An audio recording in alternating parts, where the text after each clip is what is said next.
Hi, everyone, and welcome to Pit Stop 15. And today, Andy and I are going to talk about education and kind of, all different parts of it, whether it be traditional education, the school system, kind of, self help, educating yourself, everything that has to do with it. And I'm excited to get into it. But first off, Andy, how you doing today? I'm doing great, man. And I would say also that you have a knack for choosing topics that I'm passionate about. So I don't know how you do it, but whatever you're doing, keep it up. I'm glad to hear it. I Yeah. think I've just been lucky lately, so. And how are you? Good, good. Busy in life, but getting through it and enjoying it. So, Wicked, man. Yeah, I'm excited for this conversation, and even with our busy lives, both you and I, I think a lesson there is to always find time or create space for deep conversations with deep people. I think that's such an important part of living a fulfilling life. So here we are. for sure, and completely off topic, but what something that just came up for me and something that I say a lot is that you know um, doesn't matter how busy you are. If something's a priority, you'll make the time for it. Right? Exactly. Yeah. And applying that to everything in life and relationships with other people, and it doesn't necessarily have to be a negative connotation to it, but if you're a priority in somebody's life, they'll make the time for you. And so, Yeah. I yeah, wanna I wanna quickly just add to that because I yeah, really love that. And someone got checked me once because my excuse to them was I don't have time, and they stopped me and they're like, "You have time. It's not that you don't have time. It's that it's just not a priority. So just say if you don't want to do it, just say it's not a priority." yeah, yeah, Yeah, it's just simple, like tweak, but it's awesome. yeah. Yeah. Love that. So getting into education, Sure. and I guess just really broad, kind of off the top would be, just like what the word education means to you, and why I asked that, and it might seem like a weird question to some people, is that some people have a very strict idea of like education is called the traditional school system. You go to school, then you graduate, then maybe you go do post secondary, maybe you do a graduate school. But as especially like in the age that we live in now, with so much information just at our fingertips all the time, I think that there is a huge almost shift of education moving a little bit more towards almost self-directed, or and it doesn't even need to be as structured as like what kind of articles are reading, what are you listening to, what are you talking to other people about, what are you keeping up with. And so I think that it's a lot bigger of a term than a lot of people might you know put into it. So I was curious of what you like when you hear the word education. What do you think of? Yeah. So that is a really interesting question, and I think my first gut instinct what to do is to turn it into a verb, like to educate. And then what does that mean to me? And to me, it means to learn. Mm, Learn. It's like, and the thing about it is, yeah, that sounds very simple, but you're right. There are layers to it, like what we're learning, how we're learning, why we're learning. And so I think that the depths of it is where the bigger picture and the deeper conversation comes. And it's the depths that people don't go to, right? And we're talking about, like, for example, traditional education. It's like, what am I learning? A lot of the times we don't go deep with that and inquire on that question of what are we learning and even why. We just show up and we learn yeah, because that's what we're told to do, right? So but to come back to the definition for me around education is to learn. uh, Education maybe is to for maybe like an environment of learning, you know like a education. I love that. And that's actually the word that comes up for me most of the time when I think about it. Is for me, it's what are you learning, right? Mm, And learning looks so many different ways. yeah. Sometimes it's reading, sometimes it's watching, sometimes it's discussions, sometimes it's being taught, sometimes it's being trained, whether it be at work or anything like that. um, and so, yeah, very recently it's kind of shifted for me of becoming this huge, encompassing almost term of education. Mm-hmm. Yeah, and so that's why I wanted to ask it. And Great so, question. thank you. Yeah, and so the next one is just kind of your views and almost your experiences with, we'll call it traditional education, right? uh, you know all the way up through high school into post-secondary, and after kind of going into that, like how you would change it, if you would change it at all, right? And like for myself, I have a very, I like to call it an interesting relationship with traditional education, and specifically post-secondary, Mm. where I was always very lucky, where I was just I wouldn't call this a good student, actually. I would say I was lucky to be school smart. Mm. I didn't have to put a lot of effort in to get good grades. And so I think because of that, my relationship with, call it, school was very different, Mm. because I actually loved the learning aspect of it. I'm just so curious in almost everything that I do. I just loved learning things. Yeah. However, I really didn't like the testing part of it and the actual, call it, quote unquote, school part of it, right? And what does that look like? Of it would show up for me of only ever studying the night before a test, right? Like putting myself in some bad situations when I have a 10-page paper due and I've started it 2 days before, right? Things like that. And so again, lucky I was able to get through it, and I didn't have to put a ton of work in that I didn't enjoy doing.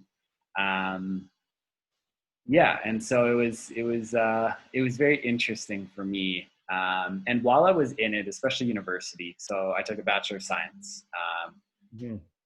It was very interesting topics for me as a huge science nerd, and I loved every second of it. However, now when I look back on it, I have almost, let's call it, a jaded view of the school system, because I really believe that it doesn't prepare people for real life and for Yeah. the outside world. Yeah, totally, man. Yeah, thank you for giving the background on your experience with traditional school post secondary. I was smiling and chuckling mainly because I was the opposite kind of student, Okay. where it didn't come easy to me, and I was also that guy who showed up unprepared, who studied last minute. So the difference between you and I is it came a bit easier and more smoother for you. It didn't come like that for me, which set me on a really interesting trajectory, and even have really interesting views on traditional education, and what worked, what didn't for me, and what are some opportunities of growth that I see. Mm, And so to start with the beginning of your question, growing up in school, I was never that book smart kid, right? I showed up to school because I enjoyed the social aspect of it. I wanted to have friends. I wanted to be popular. I wanted to do all the cool things. And so it was really interesting to be in school because, in order to pass, I still had to show up in and do some work. yeah. And the funny thing was, I always felt like I did it out of obligation, not because I was excited for it, not because I was eager to learn Yeah. or eager to be educated, or there was not much curiosity. Maybe there was one or two subjects or something that really stood out to me. Mm, And funny enough, it's the subjects that was passionate about where I actually would get good grades. yeah. It's, And it's interesting how that works, right? yeah, I think that that's almost how it always works, right? Of like the Yeah. things you actually enjoy doing, you succeed in. Yeah. Now, I was curious though, when you say that you almost felt obligated to do it. When you Hmm. think about that, who do you think you felt the obligation to? Like, was it your mom? Was it, Hmm. all it, quote unquote, the system? Was it to keep up with other people? Like, when you kind of go into that, what do you think? All of it. Yeah, it's like I think it's a chunk from each thing that you said, and maybe even more, right?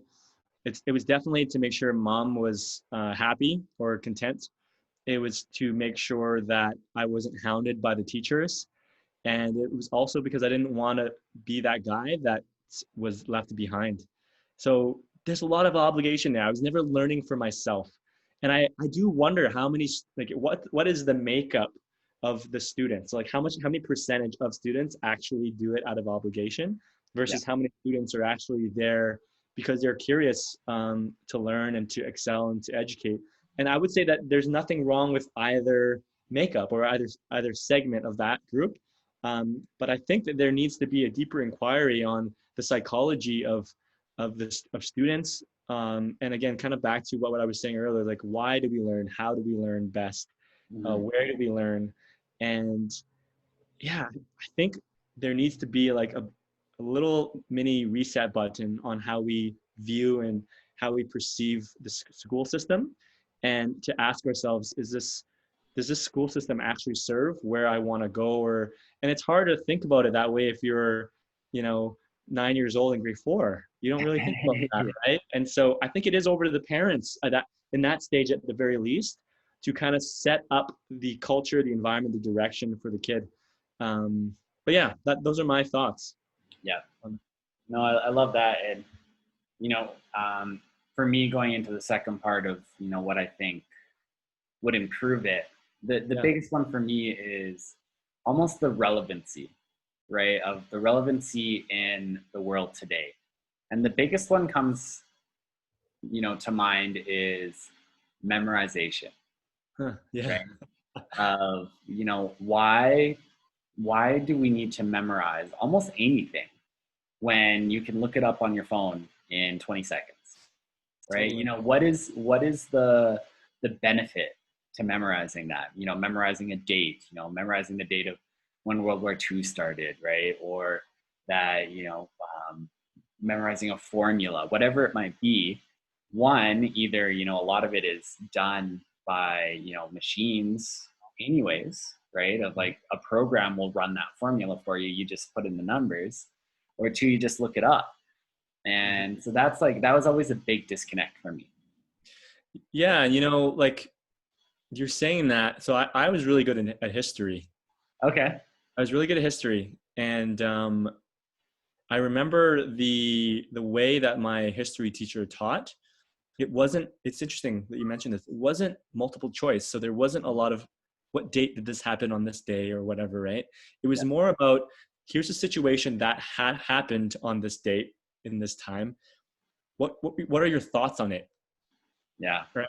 And I remember that being a really great sticking point in the way that I absorbed what he was teaching, and then allowing me to have free thought around it. And my marks came from the effort and the attention that I put into what I thought about it versus what I remembered. Yeah. And I think there's something there, right? Yeah. To stand Yeah. on. So And I love that, right? And that's how I preferred to learn.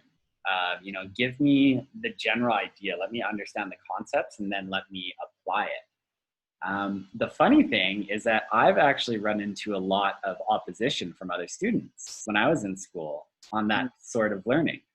Like, no, I need to know the answer so I can get it right. You there know? you go. And that sort of thinking of like, no, there's going to be an answer, and I'll say that so I get the mark, instead of applying general theses or ideas, and molding them on how it speaks to you. Like you're saying, that kind of free thinking of like, what does this say to you, or what have you learned from this? Yeah, exactly. I had a conversation, I think it was either yesterday or the day before that. And it was around self-worth and marks and getting marks in school. Yeah, Yeah. it's interesting that you and I are having this conversation now because it kind of came up in a certain way earlier Okay. this week. And we were talking about how the system, the traditional educational system, we're rewarded when we're good. Yeah. We're not rewarded. Sometimes even we have to stay after school if we're bad or if we get a bad mark. So Mhm. there's like this, all of a sudden there's like this program or narrative that's embedded in us at a very young age that if you score good marks, you're good. You're going to succeed. You're good. You're actually set up for life. Keep up what you're doing.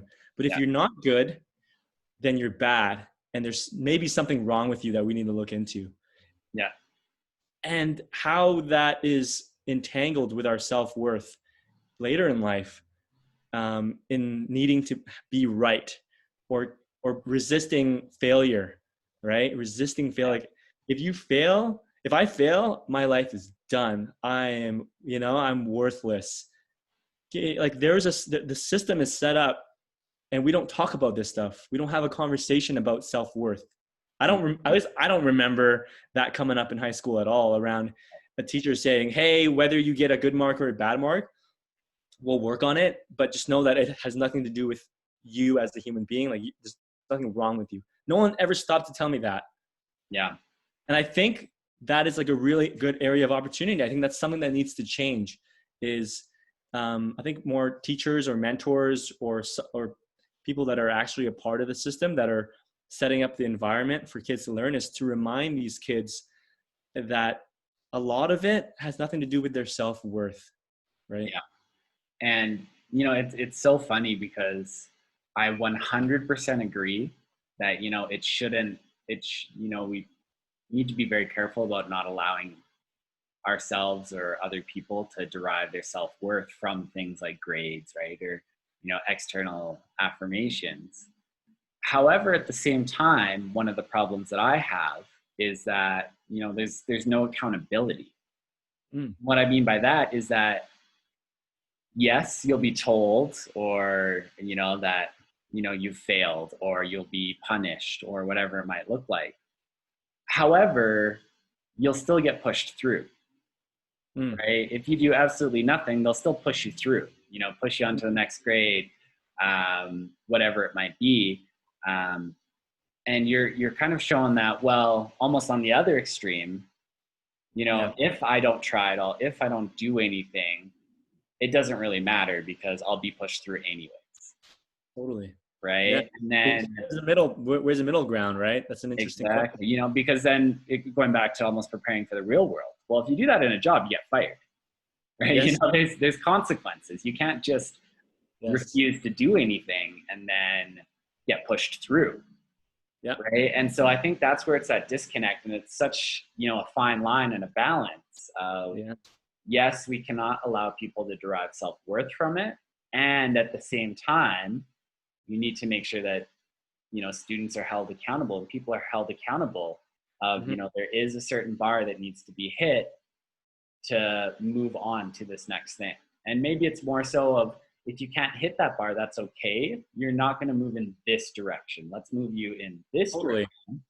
Yeah. So yeah, such an interesting balance. It is. And, like, as you're saying that too, it's, one thought that's coming through my mind is that it's both, right? It's like, it's not removing the whole grade system. I think it's just having an additional conversation with kids, or maybe having a classroom around self-worth. Yeah. Maybe it's not like reminding each individual student, hey, don't forget, it's not about you. Maybe it's having a class around identity and self-worth. And in that class, the students are educated that you have to show up, there has to be accountability, and whether you fail or you don't, or whether you go this direction or you're not, it has nothing to do with who you are as a human being. Maybe that is a class or some sort of something that kids go through. I don't know the answer to that, but I think that is something that I feel should at least be, the idea should be entertained. Yeah. No, for sure. Um, and another one of the other things that comes up for me is this idea that, like, the bell curve. All right. And so, like, an example for myself, very, very, it kind of call it an exact or like a specific example, right? It was that in university, I took a fairly hard course in one of my last years, right? I think it was advanced synthesis or pharmacology or something like that. And there was only 12 students in the class, Hmm. right? And all of us were, you know, like, call it in the upper echelon of grades for the program. You know, like, it's not a class you have to take, it's a class you take almost because you want to, Hmm. right? And it's not necessarily easy by any stretch, but we wanted to take it. And however, the semester before, same sort of situation, but the professor got in trouble because the grades across the class were too high. And even though there's only 12 students, all that are, taking this hard class, because they want to, the grades are too high and you need more of a distribution across the grades. And, that idea that it's just, it doesn't matter how you actually do, we just want that distribution, right? Or programs where it's like, well, we're only going to, we need to cut the bottom 20% of people. And so we're just going to grade it so that it's almost impossible, just so we can get rid of that 20% of people.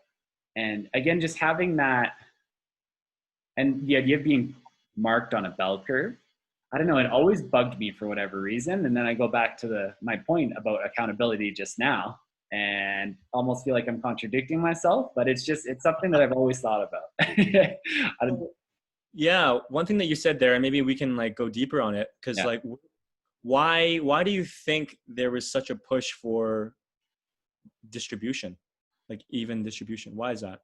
And that's why I think I have a problem with it, because I don't know. Yeah, There's no necessarily, like, there isn't an explanation, let's call yeah. it, right? It's some sort of metric that, call it the school has, that they want to maintain for some reason, Mm-hmm. right? And so, yeah, so I think maybe that's why. It's because I don't understand it. It bugs me. And Yeah. it kind of bugs me too that there are little, like, call it clouds, where where there's maybe fog, where we're unclear of whether, like, why what's the intention behind that. Do you feel like if there was more explanation or more context around why things are in school system, that it would be a lot easier, or it'd be a lot more smoother, or there'd be less resistance? To be honest, I do think I'm in a smaller camp on this one, where I'm always asking why. I always want to understand. Cool. And so for me, yes. Like Yeah, for me personally, I would love that and that would help me a ton. yeah, Do I think it would help everybody? I'm not sure. sure. Right. Yeah. And so yeah, I don't know. That's my answer to that, I guess. Yeah, my personal feelings is, I think, in just whether it's school or whether it's something else in life, we should always inquire deeper with why. I think that is such a great practice. Why things are the way they are, instead of a default answer of like, it's just the way it is. Yeah. That's I the way think, it's like, always been. Yeah. I feel like if we asked why more, there would be more growth. There would be more challenge in old ways and old narratives or programs that don't serve anymore. But when we have a population or a collective or a community that doesn't ask why enough, Yeah. we kind of we flatten a little bit there, right? Yeah. And So just that, as we were talking, what I'll say to that is I think that the responsibility falls more on the population, the people of whatever specific group, on asking that why. yeah. You know, almost forcing, you know, forcing that reason to be brought forward. I Yeah. don't necessarily think it's the responsibility of schools or call it companies or whatever it might be, just to say it. I think it's good if they do, but I think that the responsibility falls on the people of asking why. That's Challenging that thought of like, we want to know the reason why. We want to know the mission. We want to know the reason. yeah. Challenging thoughts, and also living life from a place of curiosity. Yeah. Yeah. Yeah, just like straight up, like, why is it the way it is? Why is the minimum wage the way it is? Why have, I don't know, we can fill in the blank all the time, but I think the why is such a beautiful thing. For sure. Yeah. Um, and so another one that, is a conversation that has come up, that I've overheard from people around me in my circles, let's call it. And almost this idea that you need to have a post-secondary education, Hmm. to almost be worthy, let's call it. Yeah. I've heard of them talking about potential romantic partners and that being a knock against them, of like, oh, well, they didn't really go to university or anything like that.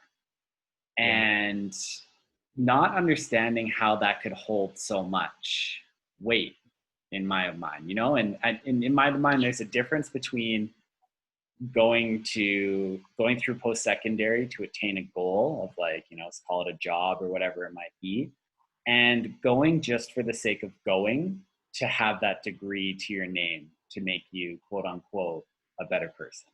And Yeah. have you been a part of any of those conversations or heard any of those, or any thoughts on that? Yeah, man. My thoughts on that are there's a narrative that's, I can't say all, but I'd say a lot of people grew up with, and it's shown in movies, it's shown in media, it's told to us early on in school, whether it's a teacher or parent. And it's, you go to school, you finish high school, you go to post-secondary school, you finish that, you get a good job, you get a good paying job, you buy a house, Yeah, you meet a partner, and you get married, yeah, and you have kids, right? And you keep on working, or maybe you do a couple different jobs or whatever, and then you retire, right? And it's a narrative, it's a narrative. It's nothing wrong with it, right? There's nothing wrong with it. It's just a narrative, and it's very narrow. It's like, and it's very rigid, and it needs to be challenged, because now we're going back to the post-secondary thing, is that if our narrative is so rigid and so tight on post-secondary being a prerequisite for life, yeah, then we're going to project that onto our partners. We're going to project that onto our colleagues. We're going to project that onto our friends, right? It's because we projected it onto ourselves, and it was projected onto us from somewhere. yeah, And so I think that's where it stems from, right? It stems from, like, if I don't go to post-secondary school, or if I don't finish, then I'm less than. It's just always like this more than, a greater than or less than, yeah, winning or losing. And I don't know if it's that way across the board around the world, but it definitely is in the Western world where we live in North America here, where, it's about winning or losing. You're either winning in life or you're losing in life. yeah, And it's kind of harsh. It's a bit yeah. harsh. It's a bit harsh. And so, yeah, like, those are my initial thoughts on it. I personally went to post-secondary school Mhm. because my mom wanted me to, not Yeah, because I wanted it to. So I did it for someone else. I didn't do it for myself.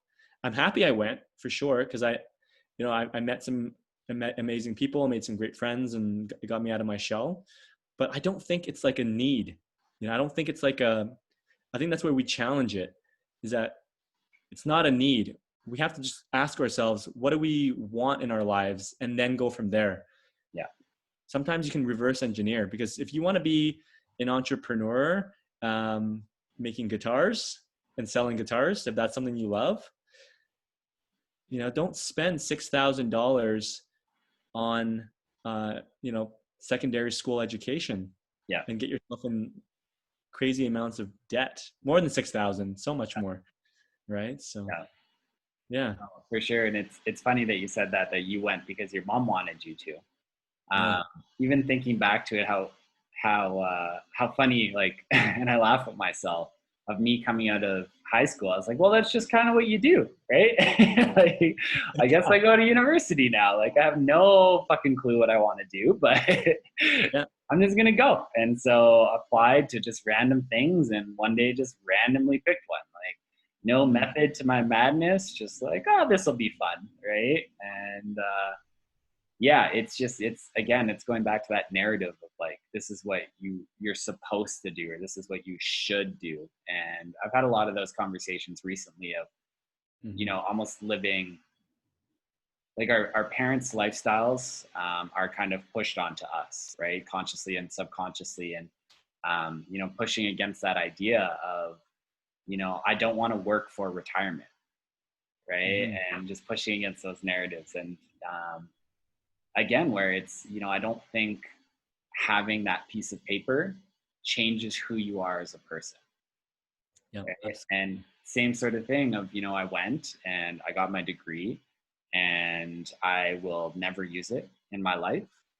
Wow. However, I am glad that I did it because a lot of the people I'm still close with today, I met in school. Yeah. And so it's always that double-edged sword, right? Of, Hmm. there's the tangibles and intangibles, and weighing both of those. So Yeah. Something that I know one of my friends went through when he got out of high school was his parents. It wasn't even his choice, which is funny because the parents always have like an idea for the kid. yeah, However, his parents enrolled him into like outdoor survival school, interesting. Okay. uh, and it wasn't a full year. It was just like a 6 month thing. And his parents are like, "Yo, like just try it out, and then you can decide what you want to do with your life after you come back from this." Yeah. I thought it was really cool. And so he went and did this, I think it was in Australia that he did it. And he literally lived in the wilderness with a group of people for Yeah. 6 months. That's nuts. And he came back with some life skills, some perspective. He was put in some very uncomfortable situations outdoors, like outdoor survival school, right? Australia, like those spiders are massive out there. Oh You yeah. can hear some of his stories. We don't have time for it today, but I'll tell you some of his stories at some point. Cool. However, he came back from that um, with his character built. So he had a better idea of his values. He had a better idea of the type of person he wants to be. And Mhm. then that was his inner compass on the direction that he wanted to take. I think that is like a really great, not to say that everyone has to go through outdoor survival school, Yeah. but I think a better question instead of like, what do I want to do in life and how much money I want to make in life? Ask yourself what kind of person you want to be and what kind of values you want to stand up for, like starting like top down, right? And then going from there and then letting that help you get clear on your direction. Yeah. No, Yeah. I love that. And like when you're saying that, it's for, in my mind, it challenges what education is, right? Some people would say outdoor survival school is not, education. They just went out and lived in the woods for 6 months, right? Yeah. However, so many lessons that he brought back, and lessons that he'll keep with him for the rest of his life. He learned them, right? And it's an interesting thing too of, when I look at experiences like that, they can be applied to so many different things, right? Mhm. And again, one of those disconnects that I see in, call it school, is that you learn 80% of the job on the job anyways. Like when you go out and start working, at least 80, I would say, in most professions, you learn on the job. You don't really use anything that you've done in school. Maybe a little bit of background knowledge or some of those base skills, but you're actually learning it on the job. And so Yeah. becoming a more well-rounded person and, being able to take those experiences to apply them to whatever you do, I think is so important. I went through a phase where I had a company where we had a team, like I had to go through a hiring phase.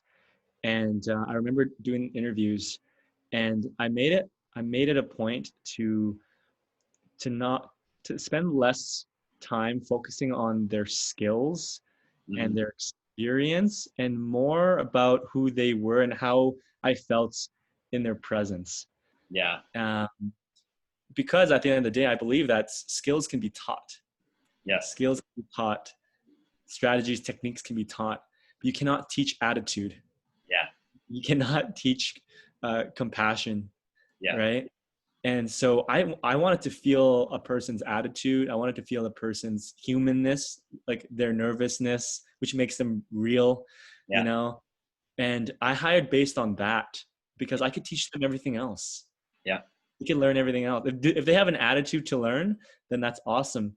And it just reminded me as well. I watched an episode of Shark Tank once, and Okay. one of the sharks said, um, you know, he actually offered a deal for this business, and he made it very clear after he offered it. He's like, I'm not giving you this offer because of your business idea. I'm actually giving it to you because I like you as a person.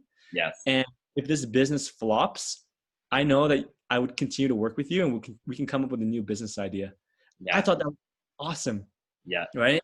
And so if we were to challenge the educational system, I don't think we wouldn't be challenging it by not going to school, like, or skipping school or something. Yeah.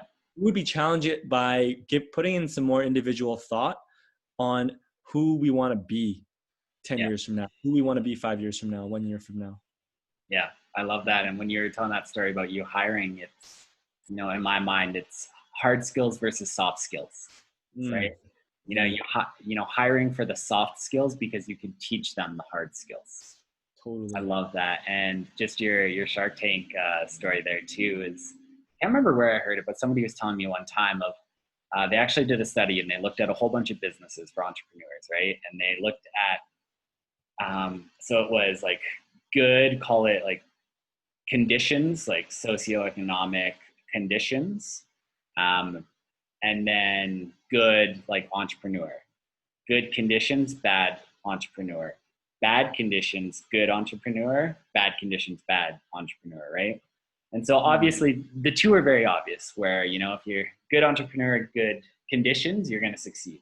Bad entrepreneur, bad conditions, you're more likely to fail. mm. The interesting one though was that the good entrepreneurs statistically did a lot better even in bad times than bad entrepreneurs in really good times, right? And just again, speaking to that of how much it is about the person and not necessarily the conditions that they're in. Yeah. Yeah. I love that, man. Well done. Yeah. Um, and so the next thing I want to talk to you a little bit about is going back to that idea of with so much information these days Yeah. at our fingertips, always coming at us from so many different sources. How do you cut through the noise and how do you know who and what to trust? Yeah. I really love that, man. And I think it boils down again, this is why it's so all interconnected, is to ask ourselves, and it's around intention. It's like, what's my intention with self growth right now? Yeah. Right. And, to be, I'd say it's really easy to like get pulled in 10 different directions and listen to 10 different podcasts and read 10 different books. But if we can just like simplify our life a little bit and just go with one at a time or two at a time, I think that's the best way. To filter is to choose something that resonates with who we are, where we want to go, and what type of people we want to bring with us. Answer those three questions first. Who do you want to be? Say, who do you want to be? Where do you want to go? Who do you want to bring with us? Bring with you? Answer those questions and let those answers guide you in what type of content you take in. Mm. Yeah. I think that's a really good way to filter, because I coach people on this actually. I coach a lot of men, and these guys come through and they're reading, they're on this high of like self-education, and it's beautiful actually. Yeah. But the symptom of like getting pulled in so many different directions is you actually end up doing nothing. Yeah. And you end up feeling overwhelmed and you get nothing done, or you have nothing to show for it. Let's put it Yeah. that way. Yeah. And you're this individual who knows a lot and can talk about a lot of stuff, but isn't actually getting some life results that they deeply desire. Yeah. Yeah. No, for sure. Like, we were talking a little bit before this about, how important action is on Yeah. actual information. And just going back for me of cutting through the noise and knowing what to trust. And especially with so many, so much misinformation out there, right? Like, Mhm. and it's funny where, of course, going back to it, it's almost the skill that I learned in university. Mhm. However, it's more the idea of the skill and the philosophy behind it rather than the skill itself. And I fucking hated it, right? But referencing things, and like you have to back up your arguments, and is it a trusted reference? Is it a trusted source? Yada yada yada. Yeah. However, the idea behind that of like not necessarily just taking a piece of information at face value and kind of just digging under the surface a little bit, Love that, right? man. Where are they getting their information from? Is their information, is that a trusted source, right? Mm. Or, kind of who are they, right? Are they giving advice that they've actually done? Mm. Or is it advice that, you know, they've thought about. You know, it's like it's more of a thought process or a thought experiment as opposed to actual action that they've done in their life, Yeah. right? Or looking at their motivations, Mm. right? Of, well, do they personally benefit from putting this idea out there? And Mm. then, you know, it's not necessarily a bad thing if they personally benefit. However, is that their only, you know, motivation? Are they only motivated to put this idea out there because financially it helps them out a ton, you Yeah. know? Or is it also the truth? Or is it, you know, just something that they believe in, you know, whatever it might be, of just, you know, call it double clicking into that piece of information, of Yeah. just because it's on Facebook, or just because it's, you know, even call it like Fox Mm. News, right? Like, Mm. you know, doing a double click and looking under the surface instead of just taking it at that face value, I think is just something that Mm. we all, again, would benefit us a lot, of just, even if it's a half second pause. You're like, Mm. okay, like, what do I know about this situation? Yeah. I, you know, as you're saying that, I deeply resonate, because it reaffirms my personal belief that we should all slow down in life a little bit. Mm.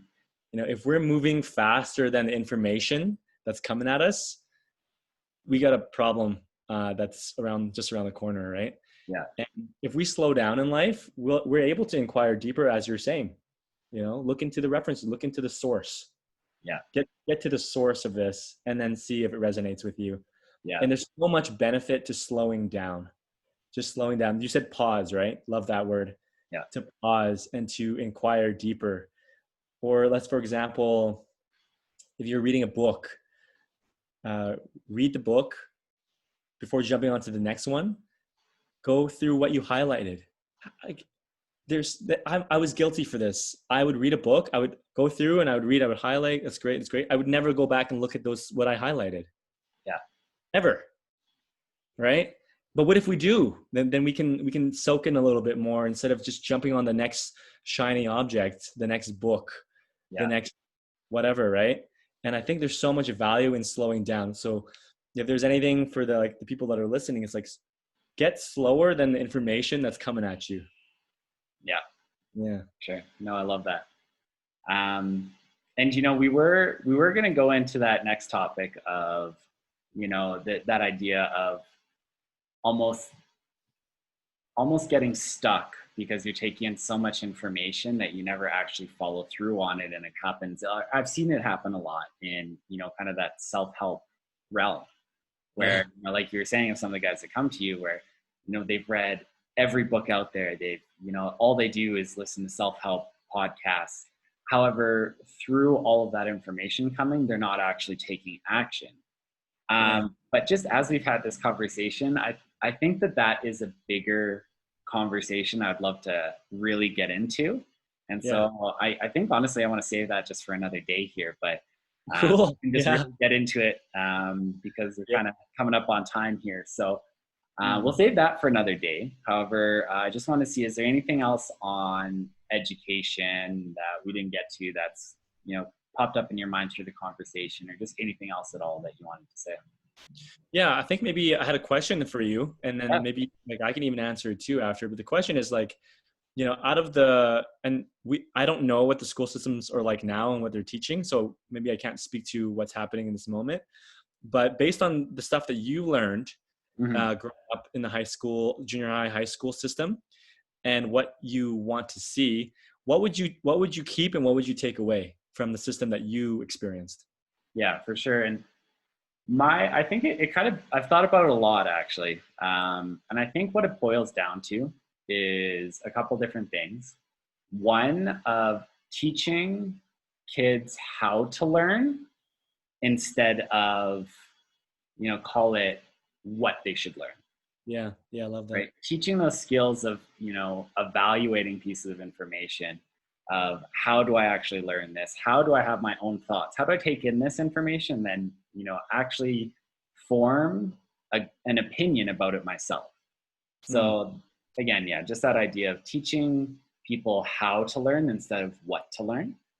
Hmm. And then the idea of almost which is so tough, and the practicality of it I think is very difficult to do, but almost a more personalized approach that allows students to lean into their natural tendencies more, Yeah. right?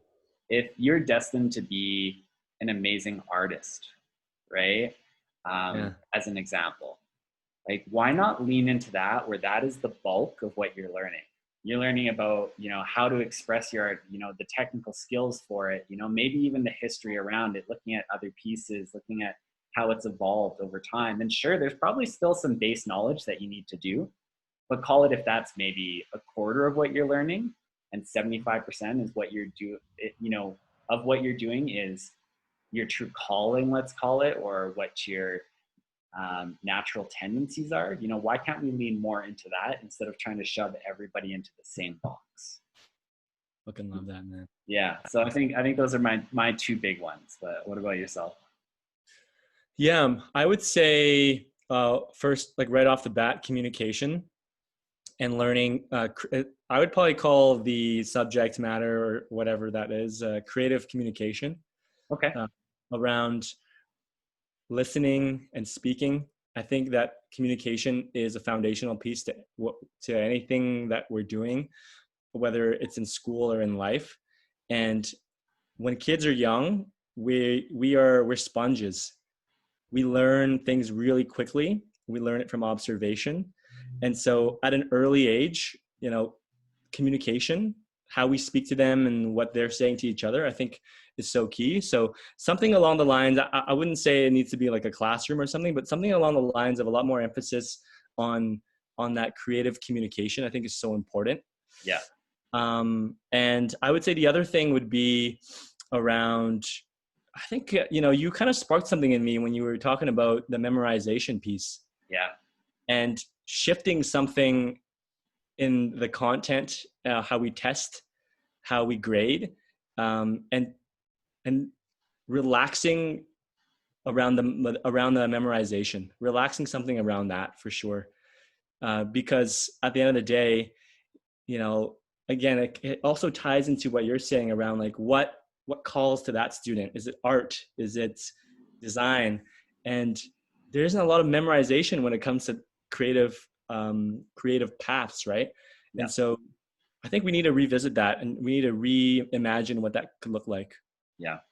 Yeah. Yeah. Love that. But yeah, that's all. I wanted to ask that question. I'm glad you did. Actually, it was.